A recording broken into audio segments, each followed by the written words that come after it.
নমস্কাৰ সকলোকে GRC Assam চেনেললৈ স্বাগতম।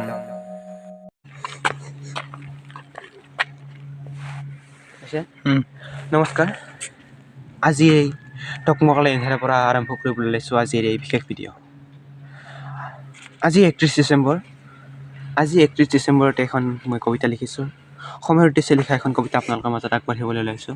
কেইঘণ্টামান পিছতেই 2022 চন কৰি যাব। তো সকলোৱে এই কবিতাখন উপভোগ কৰে যেন তাৰে আশা কৰিলোঁ। ধন্যবাদ।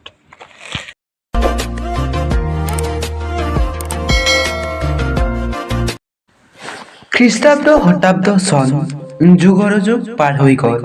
সেই সময়ৰ মানুহেও জানিছিল যে সময়ৰ সাগৰ বহল। অতীতত মানুহে প্ৰকৃতিৰ নিয়মেৰে কৰিছিল সময় নিৰ্ধাৰণ।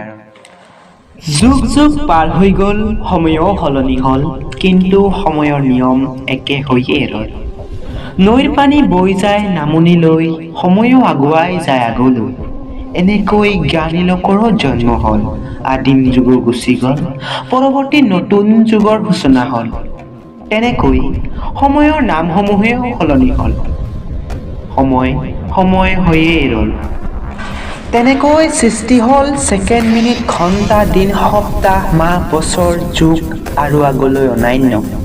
সেই বছৰসমূহৰ মাজত থাকে মাহ, মাহসমূহৰ মাজত থাকে দিন, আৰু সেই দিনৰ মাজত থাকে কিছু স্মৃতি। জন্মৰ সেই চনটোৰ পৰা আৰম্ভ হয় মধুৰ সময়, সেই মধুৰ সময়, কিন্তু জন্ম হৈ এনেকৈ বহুত বছৰ উকলি গ'ল। কিন্তু এই বছৰসমূহতনো কৰিলোঁ কি? কৰিছোঁ যদি নিজক চিনিবলৈ, নিজৰ অভাৱ পূৰাবলৈ পইচা কেইটামান ঘটাইছোঁ। যদি সকলোৱে নিজৰ বাবে কৰে, তেতিয়া সমাজৰ গতি হ'ব কি? সময় ৰৈ নাথাকে। যদি সকলোৱে নিজৰ কথাহে ভাবে, তেতিয়া সমাজ গঢ়িব কেতিয়া? আৰে জীৱন দুদিনীয়া, সময় থাকোঁতেই সকলোৰে লগত মিলি জুলি থাকা। এতিয়াই মিলিব নাজানিলে আগলৈ মিলাটো মিছা। সময় কাৰো বাবে ৰৈ নাথাকে। সময় আহিছে 1 ছেকেণ্ডত, সেই সময় ক'ৰবাত গৈ কিবা কৰিব। তেনেকৈ নতুন বছৰ পৰিছে, আকৌ সময়ত সেইটো পুৰণি হৈ আকৌ নতুন নৱবৰ্ষ আহিব। ইয়াত কোনো ডাঙৰ কথা নহয়। কিন্তু এই যাবলৈ সাজু হোৱা বছৰটোত কি কৰিলোঁ, কি উপকাৰ হ'ল, কি শিক্ষা পালোঁ, কেনেকৈ কটালোঁ, কি স্মৃতি জড়িত আছিল, সেইটোহে ডাঙৰ কথা। সাগৰৰ পানী সিঁচা আৰু সময়ক ধৰি ৰখা একেবাৰেই নিচা। যাবলৈ সাজু হোৱা বছৰটোত অন্তিম মাহৰ শেষৰ দিনত সকলোৱে মিলি এসাঁজ খোৱাৰ আশা। সেই এসাঁজ খায়েই পুৰণি বছৰক বিদায় দি নতুন বছৰ আঁকোৱালি লয়। কিন্তু বহুতেই ফূৰ্তিৰ নামত সুৰাপান কৰি জীৱন্তক বিদায় দি মৃত্যুকহে আঁকোৱালি লয়। এয়াই নেকি সমাজ?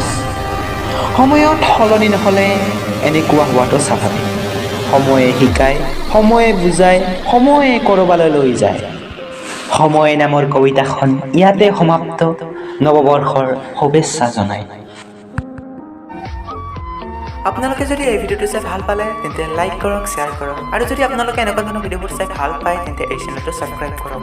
ভিডিঅ'ত যদি মোৰ কিবা ভুল হৈছে মোক তলত কমেণ্ট কৰি জনাওক। আহিব লগা নতুন ভিডিঅ'ত আকৌ লগ পাম। তেতিয়ালৈকে বাই বাই। জয় হিন্দ, জয় অসম।